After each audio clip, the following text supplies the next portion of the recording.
Oh, let me tell you something. Busting makes me feel good.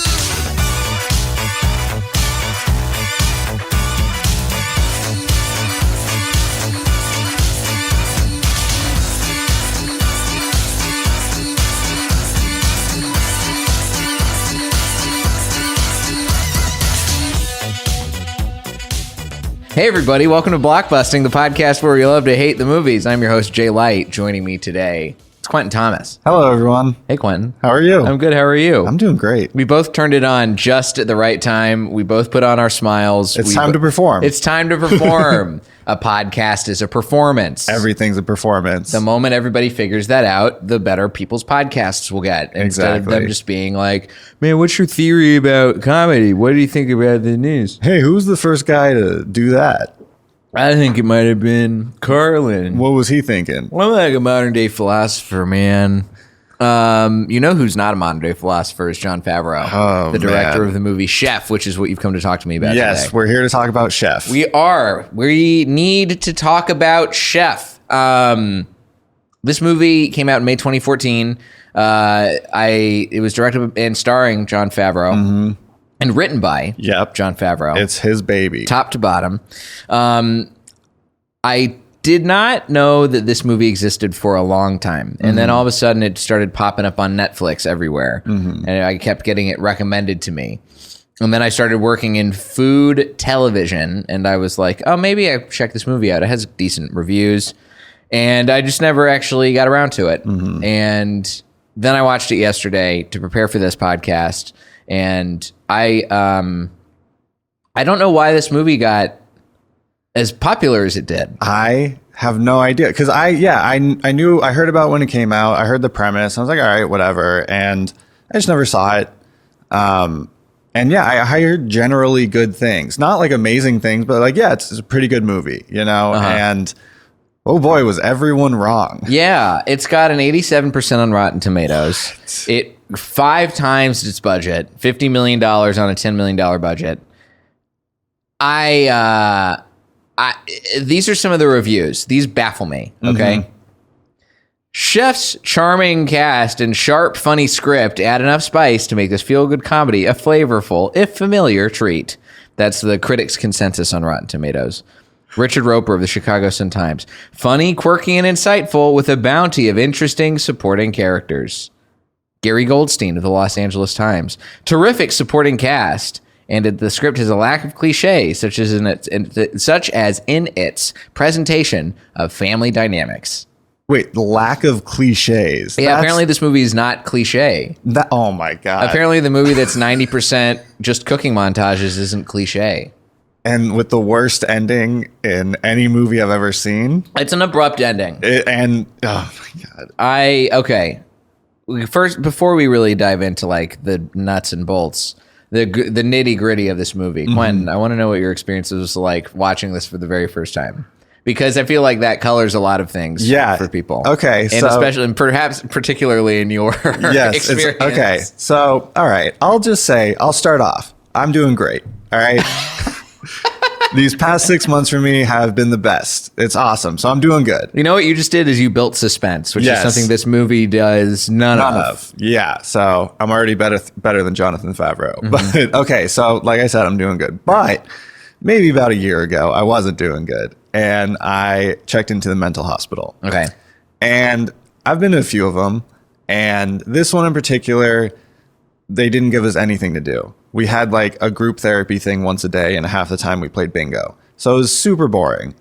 And usually there's like 1 or 2 people who you can kind of relate to. Sure. Here, no one. I hated everyone. Where are you in the age range of people here? Because I know that sometimes it is a real mixed bag. Yeah. I'm on like the lower end. I mean, okay. I was 26, so I was like middle to low end. It was like there's this older woman who was in her like 50s, 60s. She would not stop hitting on me.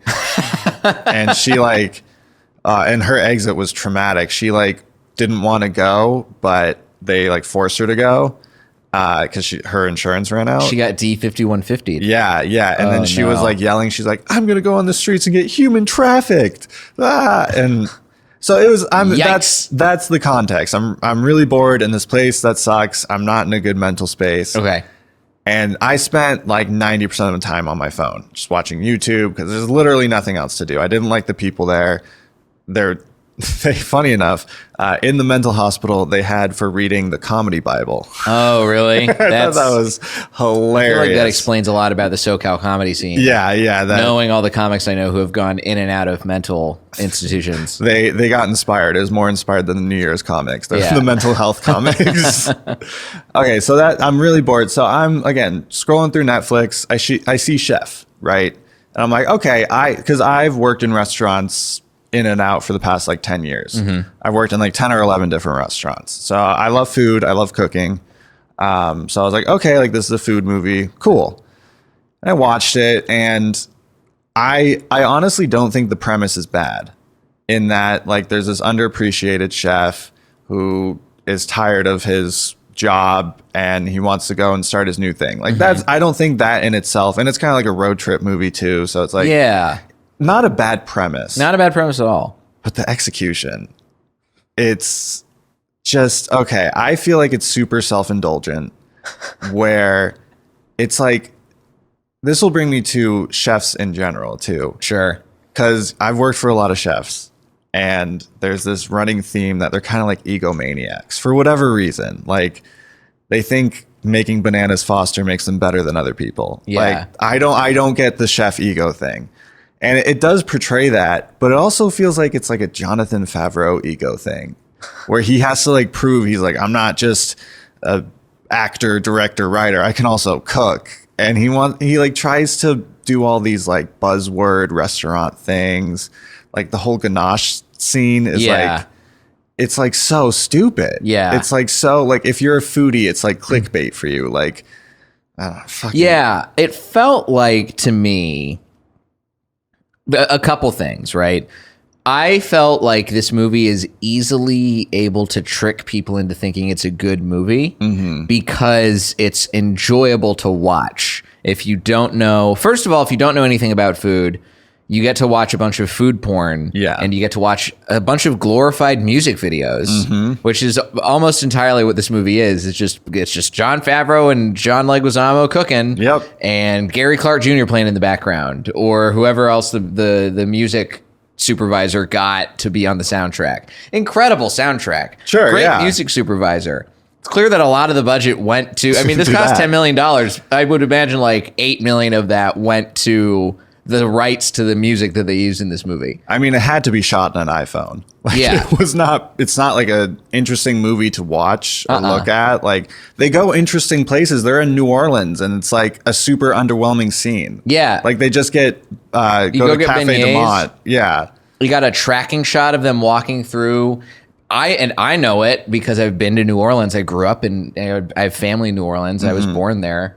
I know that the Cafe Du Monde they went to is not close to the mall they're walking through. Yeah, it's little stuff like that where it's so buzzwordy. Yeah. It's so like, it's like if they visit the French Laundry. It's like, a famous restaurant. They go to Franklin Barbecue, which is a famous restaurant at the time, still is. Yeah, and it's like, I mean, like somewhere like the Franklin Barbecue, I could see, people going there. But like, in my experience, like, chefs don't like fancy food. They like kind of like shitty, like they like making fancy food, but when they eat like shitty whatever they can throw together. Because like if they get off at 2 a.m., nowhere's open, they can just whip something up like a fucking mashed potato grilled cheese or whatever. Yeah, they eat that shit, and like he tries to be like, chefs are so, I don't know. I don't know how to describe it. It's just like this thing where he's playing an egomaniac, but he feels like he's an egomaniac himself. Yes. Well, it's like I was saying, this movie seems like first of all, it's kind of a cheat code. By having a lot of food porn in your movie, you're going to get people to like it anyway. Yeah. But also, you can look at the subtext of what's going on in the movie. The way I thought about it, like immediately right off the bat, is this movie actually about the Marvel Cinematic Universe somehow? Like, is this movie secretly about Jon Favreau as a director feeling like he's strayed too far from his roots of being the guy. Like, he made Swingers, for God's sake. Like, Swingers is a good, like, it's a good old school classic movie. Yeah. You know, even movies like Elf that are bigger studio comedies. Yeah. They're not MCU movies, right? No. They're not your Iron Mans. They're not even like your live action Lion King, Jungle Book, big spectacle-y kind of movies, which is kind of what the kind of director he's become. Yeah. And yet, the whole movie, at least maybe like the first 20 minutes or so of it, is him being like railing against this system that he has found himself in, which is Dustin Hoffman's restaurant, and being like, why do you keep making me make this stuff that everybody likes? Yeah. I don't want to make this stuff that I don't feel any passion for, which just seems to me like it's his meta commentary on where his career got him to. I think you're onto something there. Because it feels like Jon Favreau, like any director, you maybe make one of those movies, you make an Iron Man as a cash grab because you know you can handle it, you know you can do a good job with it. But then you become associated with making that kind of a big spectacle-y movie. And maybe you want to go back to making Swingers. Maybe you want to go back to making a movie where everybody's just talking real fast at each other and there's hot ladies around. Can we just touch on that? Yeah, let's touch on that. Jonathan Favreau, 50-year-old Jonathan Favreau is bagging Scarlett Johansson and Sofia Vergara, dude, within an hour and a half movie. I think I was literally on my way over here. I was talking to a buddy of mine, told him I was going to do an episode about Chef, and he was like, "It's totally unbelievable that Jon Favreau can pull that kind of pussy in this movie." Absolutely. And I was like, I mean, I guess he's a chef. People like chefs, right? But he's an asshole. He is an asshole. And it's kind of like it's like a stereotype that in restaurants, like the cooks hook up with the waitresses type thing. So I think he was also trying to like do like a, inside restaurant kind of like, hey, we're like an actual restaurant because the chef is fucking the hostess. Like, and it's so like there's no chemistry between any of them. None of them. It's so awkward. Like, I mean, Sofia Vergara is good on Family or Modern Family, but like, I don't know about her. She doesn't quite fit in this. No. She's basically everybody in this movie is really just relegated to playing a broad archetype.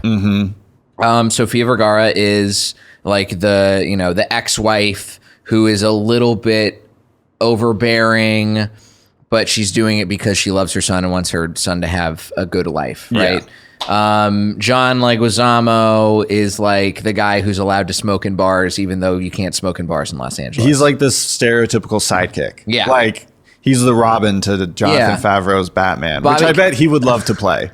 He would totally play that. Bobby Cannavale's like the fuck up alcoholic chef. Yep. That's super broad. Scarlett Johansson's the hot gal, hot hostess lady. That's honestly, I cannot describe her any other way than that. Like, there's nothing in depth about her. There's nothing interesting about her. She's just in love with someone who's just fucking her. Yes. Like, this movie tricks people into thinking because they have the cast is incredible. Like they have star power. The stars in this movie, they do have a lot of star power, which it blows my mind that this movie didn't get more notoriety because of the star power that is in this thing.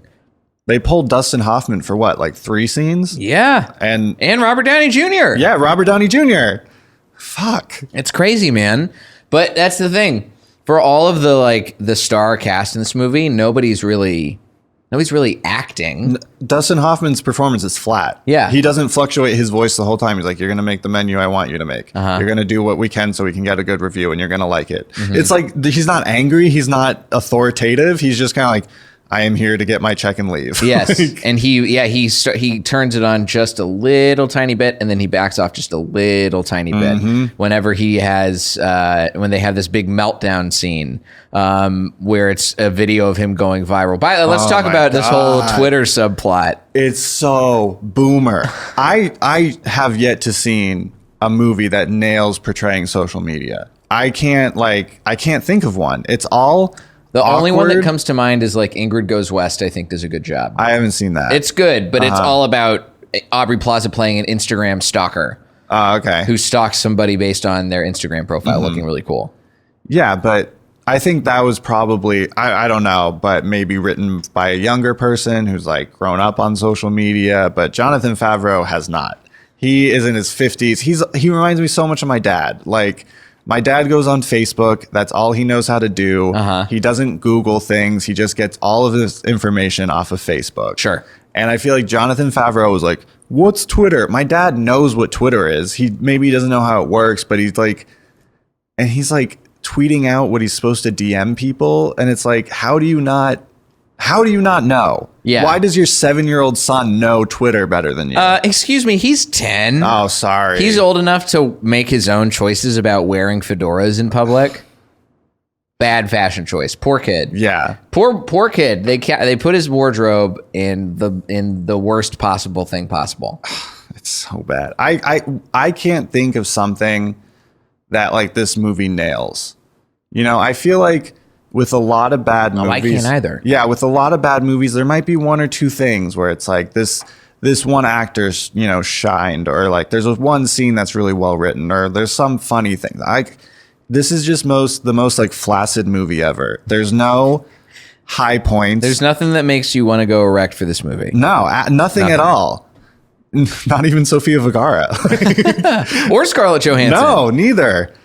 I think it's so crazy to me too that like we have all of the exposition about Jon Favreau's character is he's one of the greatest living chefs. Yeah. He's like a vanguard, you know, boundary breaker kind of guy. You know, came up cooking Cuban food in Miami, and he knows how to cook. Like he's making family meal. It's like carne asada and stuff. And yet he doesn't speak Spanish. Nope. How? I don't know a single chef, a single person who works in a kitchen of any regard who doesn't at least know enough Spanish to to have like a basic conversation. Yeah, right now I work in a kitchen, and it's like a kitchen in a hotel, and there's 5 restaurants in that hotel. It's a big thing. Sure. And out of the 5 restaurants, I'm the only white cook there.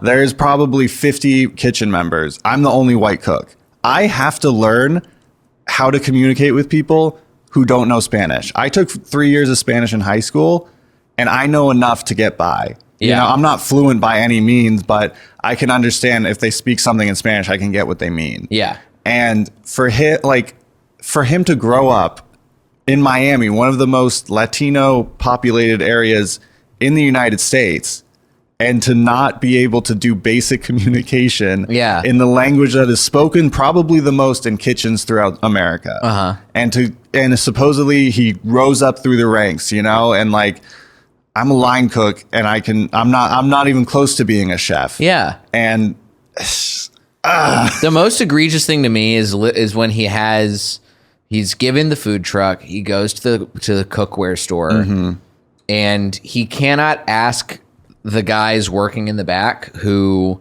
the owner of the shop said, hey, ask my guys for help and they will help you. He can't ask them to help in Spanish. And he asks them in English, and he does the awkward white guy like, hey, what's up, guys? Come help. You said you would? Yeah. All right. I don't buy it.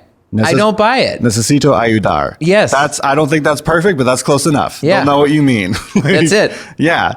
It's just, I know he's so cringy throughout the entire movie. Like, whether it's the not knowing how social media works, whether it's being like this weird, aggressive fish out of water, I feel bad because I'll just say, I love Russell Peters. Say it. What the fuck? Why was he in this movie? What the fuck was that scene? It's like, okay, he parks in a place that's wrong, and then Russell Peters comes to give him a ticket, which isn't even that big a deal. Right. And then he's like, oh, you're the guy who went viral on social media. Can I get a picture? What's the point of that scene? What was the purpose of that scene to have Russell Peters make the cut in the movie? They could have filmed that and been like, this is the dumbest fucking scene. I think Russell Peters worked hard in that scene in order to make sure that he didn't get cut out of the movie. Yeah. Because You're right. There's really no point for that scene because the problem is immediately presented and then solved almost as quickly as it's presented. Yeah. There's no, it's just like, it's the absence of conflict. It's entourage level conflict. It's like, oh, is Vince going to make the movie? Oh, is Jon Favreau going to be able to cook? Yeah, he's going to be able to cook. He just has to move like 50 yards down. He just has to not park in the fire lane and he'll be fine. And people will still come because apparently it's like, I could believe that it's like good food, Cuban sandwiches, great food, you know? And like, he does seem like he knows his food stuff. I'll give him that. Like, apparently he is a good cook. And the reason he wanted to make this movie is because like he loves the restaurant industry and stuff like that. But we have to go back to the self-indulgence of it. It's like he's trying to. You ever meet someone and they're trying to like force their knowledge on you? Oh yeah, where they like maybe they know a lot about movies and they always try and bring it back to movies. That's what he feels like he's doing. He's always trying to bring it back to like, hey, I can cook. Yes. Look at how good I am cooking. Even the character I'm playing is good, but I'm better, kind of thing. There's a lot. There is an element of like braggadociousness to it. It is, yeah. There's like even after he goes home when they have this whole big blow up on social media with the food critic guy, comes back to the restaurant. Dustin Hoffman says you can't cook. You're going to cook the same menu. He leaves in a huff and still is tweeting, but also he cooks an entire like 5-course meal at his apartment. And it's for nobody. It reminded me like a scene from Flashdance where she's just dancing off the hate and then he's just like cooking off the hate. Yeah. Like, I thought this is the thing too. It's like there's so many things that I thought could have happened that would have been interesting in this movie. For instance, right there, I think it's interesting if he brings all the food he cooked to the restaurant and is like, fuck you to Dustin Hoffman, fuck you to Oliver Platt, the food critic, and serves him all of this food and then goes off on his own. Yeah.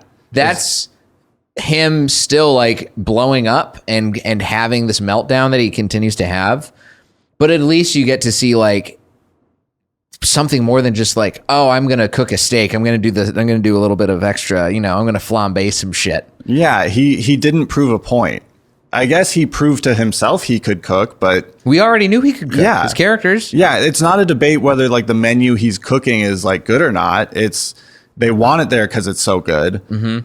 So he's just, again, showing off. He's just trying. He's doing like the stupid, because like high, Michelin star restaurants, they do a lot of the same shit, like with like puree smears. Yeah, and you like, do a little swoosh. Yeah, like puree, carbon dioxide present, like, so there's fog kind of like. Yeah, it's a lot of liquid nitrogen, ice cream. That kind of stuff, or stuff in a charger. Yeah, I forget who it is, but there's one particular chef that like launched that style of like experimental cooking. Oh yeah, it's is it Blumenthal, the British guy? Heston Blumenthal? It might be. I watched his Chef's Table, but I don't remember his name.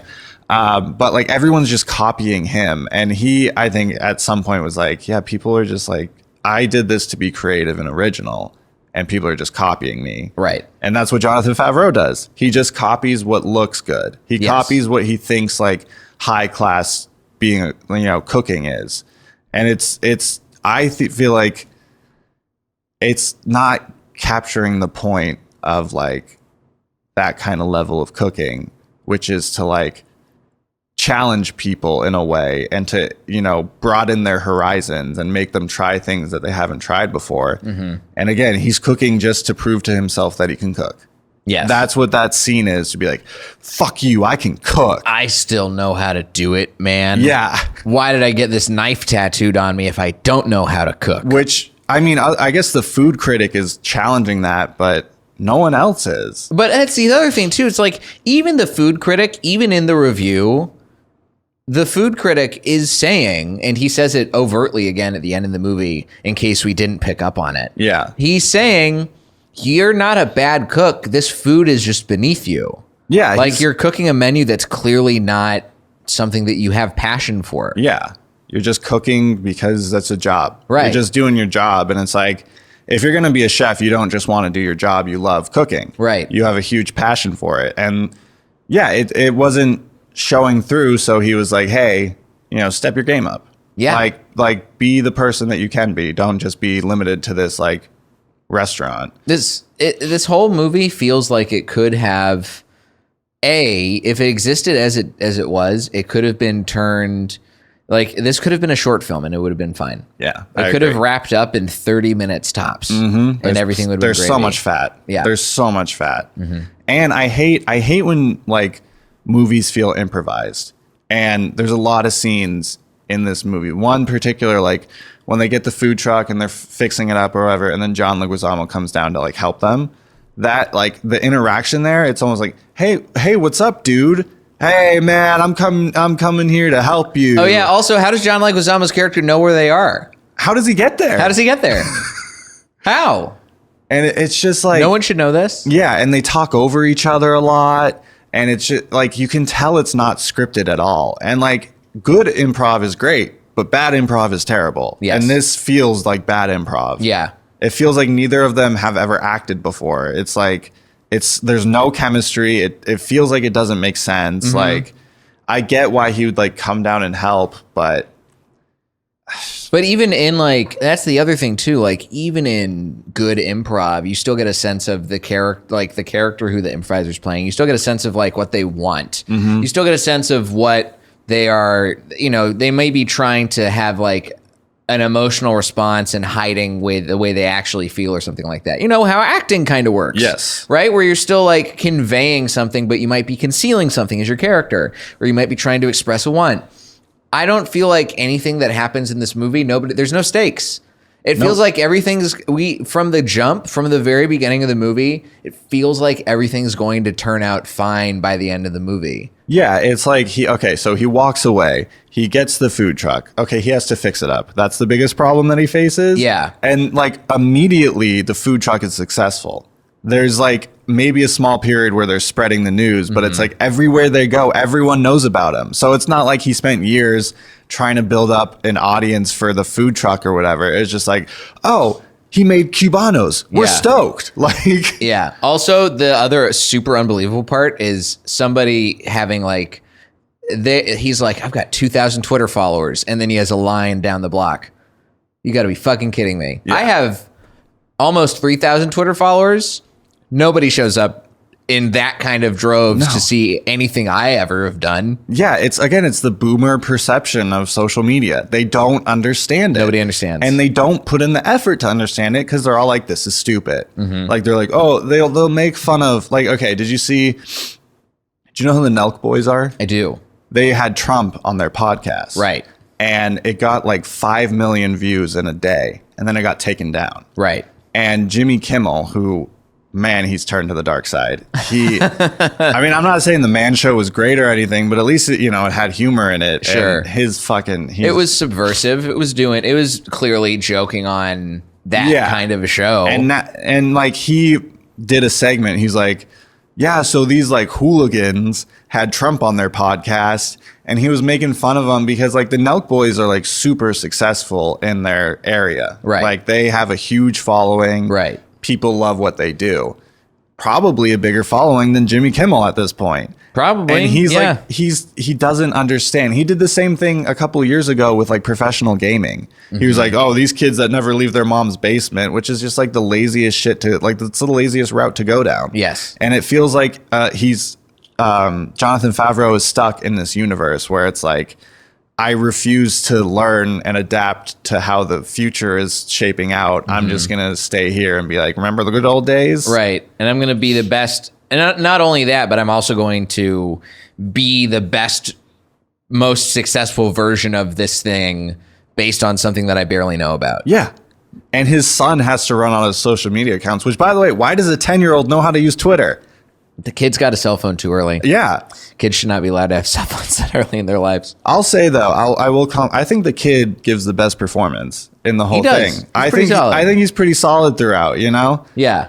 But I believe the kid way more than I believe Jon Favreau in all of the scenes that are sort of heartfelt between the two of them. Yeah. Where the kid's like, I just like hanging out with you. Like, this is nice.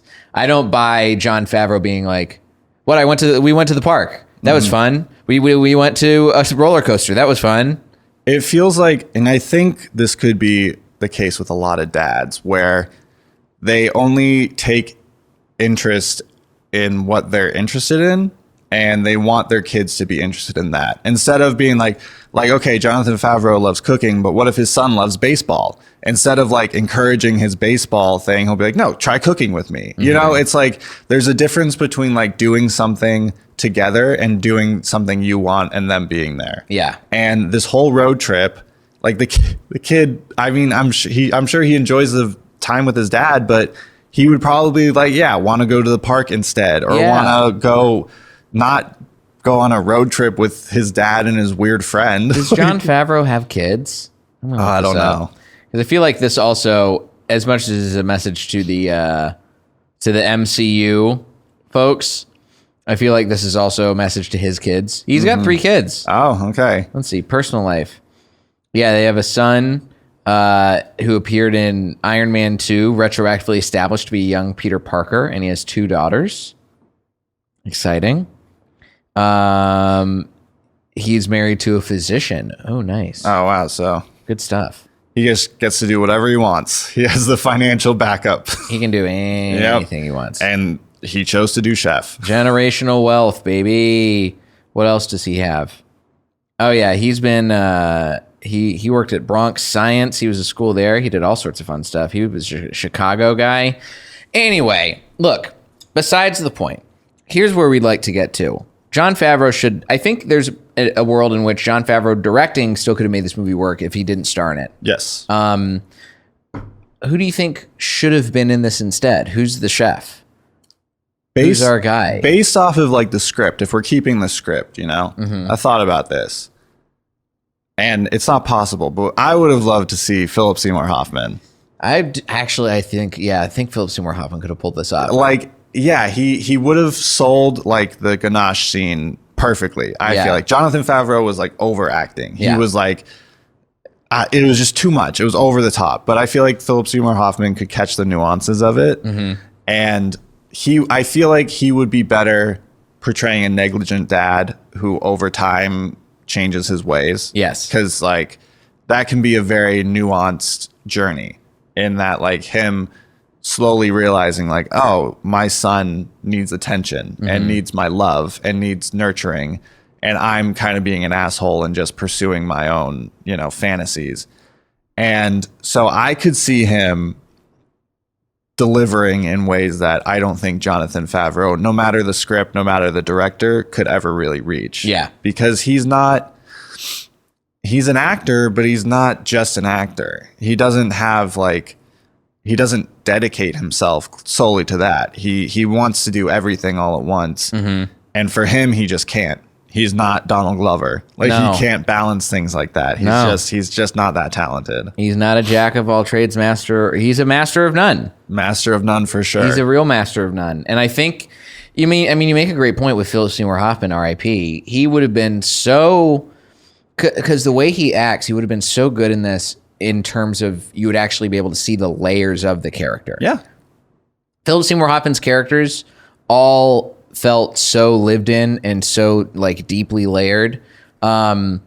This talking about all this makes me want to see a movie that I did hear is very good about a dad who's a little bit more neglectful and stuff, which is Come On, Come On. Did you see that at all? No, I haven't. Well, Joaquin Phoenix is in that. He's Great the star. actor. Great actor. Also would have been great in this. Sure, anyone but Jonathan Favreau. Yeah. Put fucking Zach Braff in there. It's more believable. Yeah, put Zach Braff in there. Put Justin Timberlake in there. Justin Bieber, who cares? Who cares? Any of the Justins. Yeah. Justin Long. Just make the kid the dad too. He'll play 2 parts like Eddie Murphy. Yeah, there you go. We'll put the kid in a fat suit. Exactly. And stilts. Yep. Painter stilts. Yep.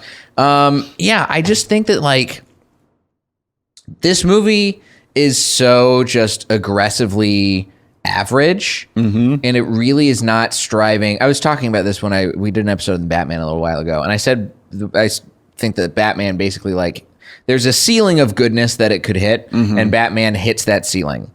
I think that the Chef movie, not the Chef Show, which also is a great spin-off of the show that apparently exists on Netflix with Jon Favreau and I think Roy Choi. Come on. But this movie is not even trying to be good. It's just trying to be watchable. And I think it achieves that, but I think that it could have actually been a good movie if Jon Favreau was not starring in it. If you get Philip Seymour Hoffman, if you get somebody who cares about putting in an actual performance and not just phoning it in to try and talk fast and cook a steak, you're gonna have a much better movie. Know what? I just saw this. Might make it even interestinger. Please. Is what if it was like a documentary? Like not like what if Jonathan Favreau found this chef who felt, washed up or whatever, and he follows him on a road trip with this food truck as he's trying to build an audience. That could have been good. Because the chef would be invested in it. Yeah. Jonathan Favreau is not invested in the character's motivations. You know what? I would actually, speaking of Roy Choi, I would love to see a biopic of Roy Choi's initial foray into the Kogi truck. Mm-hmm. I feel like that kind of hits both worlds. Yeah. Because he had to come up, he had to work super hard to get people to trust his business and like what he's doing. It was a new thing. Mm-hmm. He was trying something new, and that's always risky. Mm-hmm. Like when you go out to a restaurant, like 80% of the time you order something you'll like. Yeah. And you don't really take risks a lot because you're paying for it. You want a nice night out. You don't want to not enjoy your meal. Right. So yeah, him having the balls to be like, let's try something no one's ever fucking heard of. Let's try something that not only that, but something that no one's ever asked for. Yeah. And create a new category. And he became wildly successful and launched fusion food, basically. Yeah. And yeah, something like that where the person is invested. Like there's stakes, there's something to lose, there's something to gain. Like it's risky and balancing all that while also trying to rebuild a relationship with your son because you got a divorce, you don't really see him as much, you're dedicating all your life to this thing that you find out eventually is kind of like a fruitless pursuit where it's a job and you can't really you can only gain so much from fulfillment from a job, there's other areas you need it, and he's completely neglecting his son, and he needs to rebuild that relationship. If they just had someone who could have been invested in that story, because again, I don't think it's a bad premise. No. I think it could have been really interesting. And even if it was like a comedy, it could have been more fun. They didn't have to make it like a serious drama, where this also kind of tries to toe the line between like a comedy and like a more kind of like serious self journey thing. I don't even know. I don't know. I don't know what the tone is supposed to be. I don't know what the themes are. I don't really get what the purpose of this movie is. It's it doesn't have that gooey center in the middle of it. It doesn't have the heart that we need. It's not a chocolate lava cake. It's not. It doesn't have the ganache. And I hope Jon Favreau comes to my house and throws my Netflix password all over the place and screams about how this movie is actually a chocolate lava cake. It's all a metaphor. Come full circle. It's all a metaphor. Quentin, I'm so sad that this is the first time we've seen each other because you brought this terrible movie into my life. It's my fault. But it's great to see you. It's great to see you too, man. It's been a fun episode. Where can the listeners find you on the internet? All the same, Instagram, Twitter, TikTok at Quentin Jokes, Quentin Jokes. Go give him a follow. Underrated Twitter account. Thank you. Currently, you track your follower account. You're at like 197. 198 right now. Hey, maybe this is the one that'll catapult you. You got to tweet at Jon Favreau after this. And then I'll go pick a fight. I'll trend. Yeah, there you go. You'll trend. You're trending. Oh my God. That's such, oh man. So boomer. You can find me at Diet J on Twitter and Instagram, jlightcomedy.com for show dates, at Blockbusting Pod for all the podcast clips and bips and stuff. What is a bip? Who cares? I don't know. And if you like the podcast, subscribe on Patreon. You get bonus episodes. You get access to my full film library with movies, TV shows, and comedy specials. Fun times. Quentin, thanks again. Thank you so much for having me. Of course. It was fun. Yeah. I'm glad I got to vent. I'm glad you did too. Yeah. I could tell you needed this. Oh, man, that's so bad. A burden off your shoulders. Yes. This has been Blockbusting. Go see something good for a change.